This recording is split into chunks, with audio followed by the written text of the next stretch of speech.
Now, Emily has made a career out of her passion for geek culture. However, today we're going to let her tell you about her journey to that career. And as with any journey, Emily's story has its ups and downs. Everything from a happy childhood and make-believe to a challenging adolescence and battles with depression.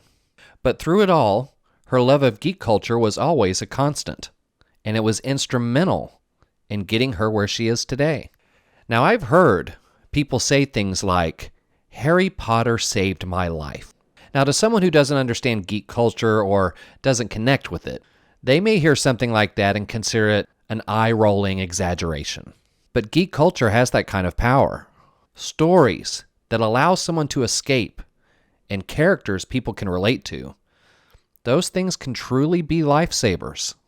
Not in just extreme cases like someone considering suicide, but also in cases where the absence of such content could have meant things turning out differently and living a very different life. In Emily's story, you'll hear what Harry Potter did for her. But let's start at the beginning. When she talks about life as a child, it's pretty easy to imagine a typical little girl enjoying a typical carefree childhood.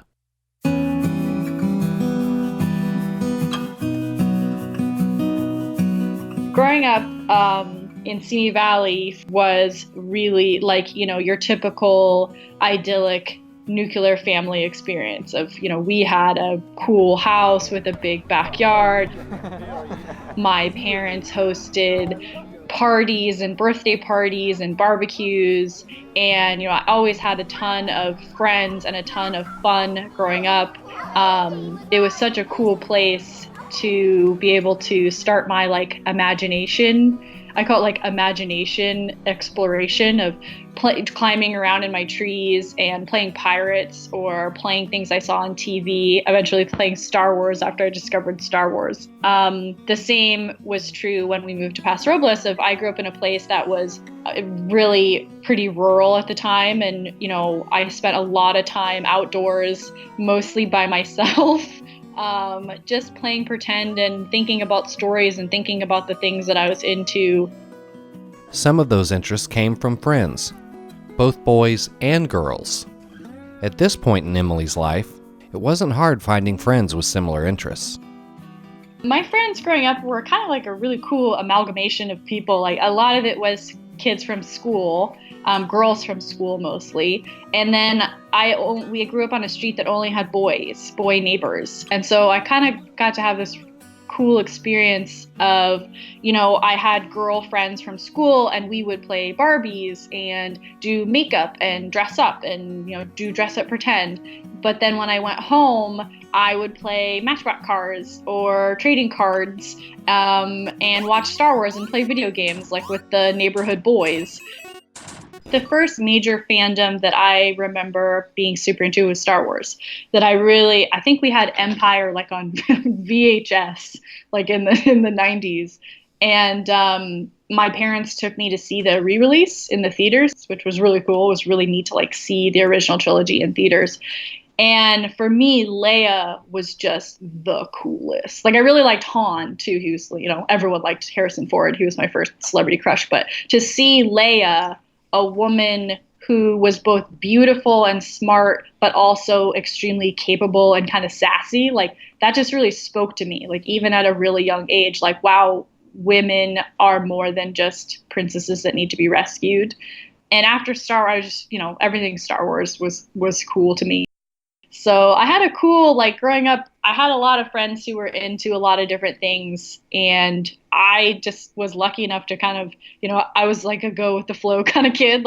There was definitely things I was into more, but I got a lot of exposure to things maybe I wouldn't have been exposed to, like video games from a pretty young age because of the place that I grew up and the friends that I had. Then everyone got older and things changed. Interests change. And so do attitudes. Pre-teen and teen years tend to challenge a lot of people, and Emily was no different. However, there was one unexpected change that meant things would be more difficult than usual. I had a pretty normal childhood, I would say. And then when I was about 12, my parents got divorced. And I think from there, which is pretty normal to say, it's not, it's like 50% of America, people's parents got divorced. But from 12 on, my life was a much different experience for me mentally. That included the difference in attitude from others. The important interests and passions from early childhood were still important to Emily, but not everyone else. What once made her fit in, now suddenly made her feel like an outcast. I don't think anyone ever questioned, like, girls can't like Power Rangers, or girls can't like cars or cards or sports or riding bikes or video games. Like, that was just, that's something you did with your friends, and it was cool, and you just liked each other because you liked those same things. And yeah, going into middle school, it was all of a sudden all these things that I genuinely liked, like reading and Harry Potter and Star Wars and video games and sports. Those were weird, like, for me, a girl to like. Girls in middle school are particularly really mean. If you've ever been a girl in middle school, I'm sure you understand this. And a lot of it was, yeah, emotional warfare. Of the girls I was friends with in fifth grade were not the girls I was friends with in sixth grade. But there was some physical violence. Like, I got beat up a few times, taunted, hair pulled, pushed around a little bit. I was always kind of small for a kid. By girls, never by boys, mostly by girls. And they would make fun of everything, like my clothes, my hair, the things that I liked, that I was always reading, that I got along with boys.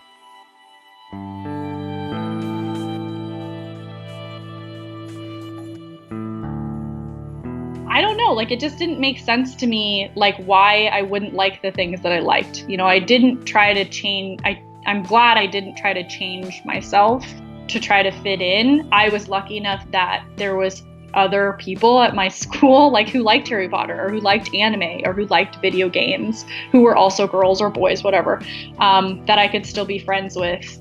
But it was really hard. Like, you kind of feel like a weirdo, like, for things that you just like and that you think are cool. Like, you feel really like, why wouldn't someone like me because of the things that I like? It's hard when you're young.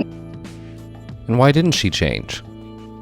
Well, obviously part of it's because she was very personally and emotionally invested in these fandoms. But as she said, there were other people that still shared in some of her interests, and that included two of the most important people in her life. Maybe it's I had really cool parents who, they didn't care if I was normal. Like, they never tried to make us like the things that other people like. They just kind of my parents are the most non-geekiest people. like that they're super, like, my mom for like 35 years thought that Han's name was Hans Olo. Like, they don't they don't get it. They don't get any of the things that I like, but they never tried to make me not like those things.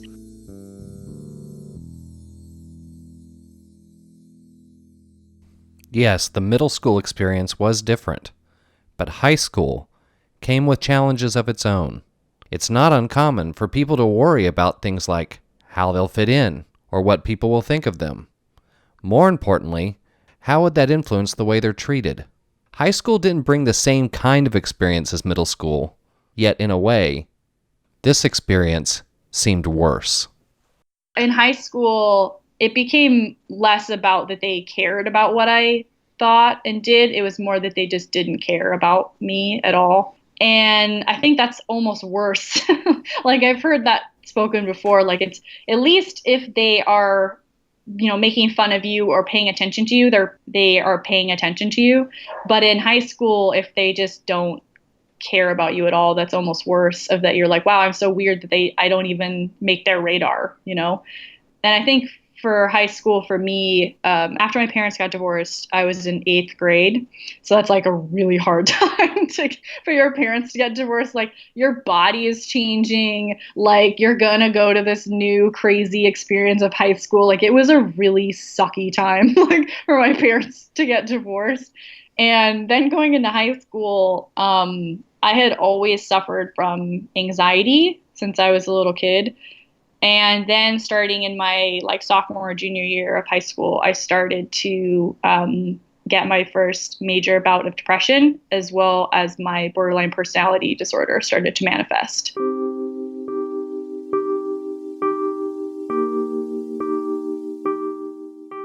If they were making fun of me for the way I dressed or the way I was before, like it was equally hard when I just was really messed up. Basically, I didn't know how to control my emotions. I didn't know what was real and what wasn't real.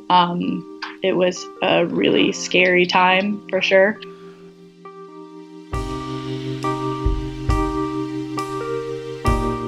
It was times like these that Emily's fandoms, or her passions, were more important than ever. At an early age, she realized she could escape to Hogwarts when necessary, and over time, the return trips helped her in more ways than one. Harry had struggles too. He had people who didn't like him, but he also had a small group of friends that were always there for him. And Harry had to face his struggles without a mother and father. When the Harry Potter books first came out, I was 8, and my grandfather bought me the book for Christmas that year. So it had been out in England for a few months and then came to the US. And I just remember cracking it open on Christmas morning, and like that was it. Like it was my whole life for 10 years, basically. I mean, 20 years now, more than 20 years. It wasn't so much the story itself. The story really was powerful, and obviously it's made millions and billions of dollars. It's spoken to so many other people. But for me, it was that Harry too was someone who was an outcast for the most part, despite being famous and stuff. And especially after my parents got divorced, it feels like losing your parents. Like the image you had of your parents is gone, at least for me. And so I just really related to the story and to him and the other characters like on a really, really deep level. As my mental illness got worse and worse, it really was an escape. Like I knew no matter what happened at school or with my parents or with their new boyfriends or girlfriends or with my sister, whatever, that they would always be there. That Hogwarts would always be there for me.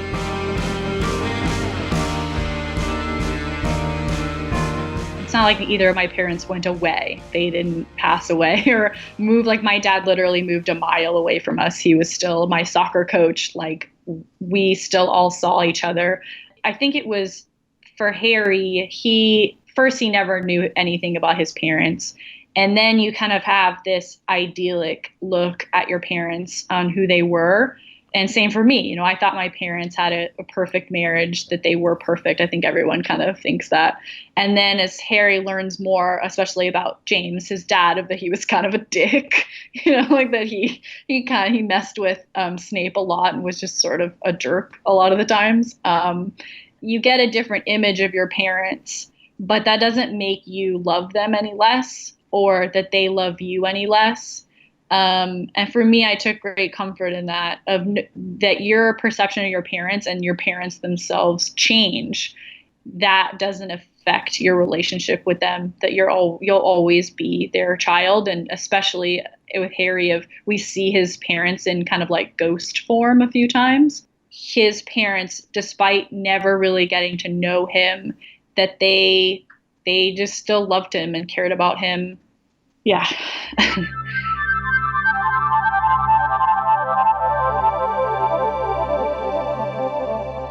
The Harry Potter stories and their effect on Emily weren't limited to just getting through the tough times in high school. In fact, just like the Hogwarts castle itself, new surprises and discoveries were in store for her. After all she'd been through, Hogwarts was willing to once again offer help to someone who deserves it. I just kind of stumbled upon on the internet, it was still kind of fresh back then, of RPG role-playing game site called Virtual Hogwarts. It's almost like, the way I describe it, and it's probably insulting to people, I apologize, but it's collaborative fan fiction, essentially. So you adopt a character, whether it's original or canon, and you write with other players to form these stories around these characters and around situations. And so for me, I started doing that, and my writing was so bad. Like compared to now, like my writing was so bad. Like I like would cringe probably to read any of it. So, but I was on this Harry Potter role-playing game site with an original character for 5 years or so. During that time too, I started to branch out and do other role-playing games. So I did like a Gotham role-playing game. I did X-Men and Star Wars and Lord of the Rings and high school and mystery. And it took on a life of its own almost.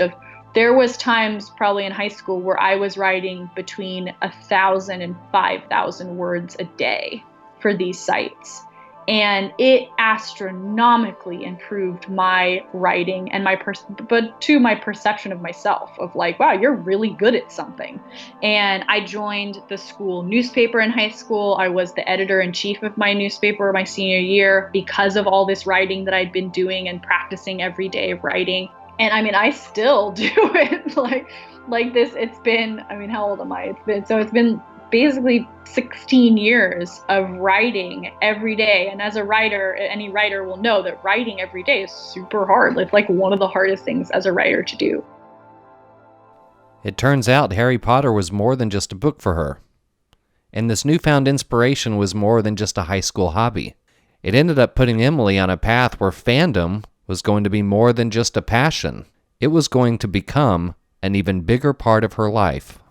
I mean, not only did I get a lot of jobs when I was younger as a journalist, that's what I went to school for and what my passion had been for a long time, but then it started to get into fiction writing. And when I came to work for a video game company in marketing, they needed someone to do some copywriting, some narrative, fictional copywriting. And they asked me if I would do it. And I said, yeah, sure, I'll give it a shot. So now a year later, I have written 2 mobile games, video games. If I want to trace back what I've done in my career-wise, starting my own blog, winning a Geeky Award for that blog, it goes back to this Harry Potter role-playing website of where I really honed my writing skills for all these years with a lot of other lovely writers on the internet.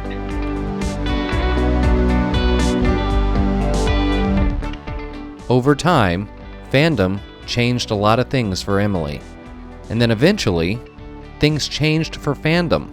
Suddenly, geek culture got a little more popular and a little more mainstream. It was easier to talk about things that she liked, especially when she met the right people. In high school, dating is hard. For me, it was extremely hard. Not just because I was very awkward, but because of my borderline personality disorder. One of the major symptoms is that you have this innate fear of abandonment, that you always kind of react very rashly to the imagined or real perception of that someone will leave you. And this doesn't just happen with romantic relationships, but friendships and mentors and stuff too. So it was very hard for boys to like me because I tended to come on a little strong probably. And your first instinct in that is then to change yourself for someone of, they like sports. Okay, I did like sports, but I really like sports, When I met Peter, I was really young. I was only 18 years old. And I didn't know how to interact with him, mostly because he was very handsome and well put together. And so I didn't really talk a lot about myself. I just kind of, I tried to be this person who seemed cool and that she's with it. So when we first reconnected 3 years later, when I was in my 20s, I was just kind of sick of trying to be someone who I wasn't. The first night that we hung out, we did a lot. We talked for hours and hours, that real classic, meet cute kind of thing. And we talked a lot about movies. And in his condo that we live in now, when you first come in, there's framed Star Wars movie jacket. And so I was like, oh, cool, I love Star Wars. And he kind of was taken aback, you do, really? I remember at the end of the night, I don't really remember what we were talking about. And he was like, yeah, I have all these Star Wars comics. And I'm like, I love Star Wars and comics. Like, you love Star Wars and comics too? And he's like, yeah. And it was really like that first kind of click of, oh man, like he likes what I like and likes that I like those things. Like, that's the most important thing of being with someone, is that you find someone who you can just be yourself around. And I know that sounds cliche, but it's the honestly the best thing you can do for yourself is be with someone who loves you literally for yourself. All these geeky things that I like, and then I cry all the time like about geeky things. Like, Peter is into that, so we're getting married. Like, we've been dating for 7 years, and it's the coolest thing because we get to do all these awesome things together, like go to conventions and buy toys and like watch all these cool movies that we like and go to midnight showings of Avengers, and like it's the best. And so, and like we're having like a Lord of the Rings very low-key themed wedding. Like, that's my dream. Like, it's so cool that I got to be with someone who is just as stoked on stuff as I am, and that, you know, we don't like all of the same things, but I just feel like I can be myself around him. And that's probably one of the greatest joys of my life, is finding someone who really accepts me for all the geeky things that I like, and vice versa. Emily and Peter were married shortly after this was recorded, and I think it was a great place to wrap up her story. It was so fascinating and inspiring to hear how geek culture, her fandom, not only gave her great childhood memories, but gave her escape and inspiration. And then finally, it led her to a career and a happy relationship.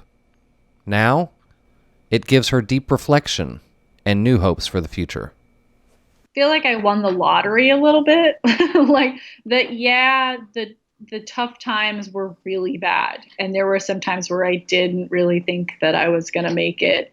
And I'm so glad I did. And I think that's what's one of the most important messages, like that's, I think, has come out like in social action wise, of it gets better, like in the LGBT movement. But it's true. It's true for most things of, you know, the things that I got made fun of as a kid are that I'm, you know, for video games, for instance, I'm making video games now or Pokemon, you know, like the things that people made fun of me for in middle school and high school. And then I'm sure a lot of people, those are the things that are cool now, you know, like comic books are cool and Harry Potter is double cool. And like, I feel so lucky to, you know, get to experience these things. But I think it's not so much myself of, I am so excited, like for the next, like the generation after myself and the generation after that.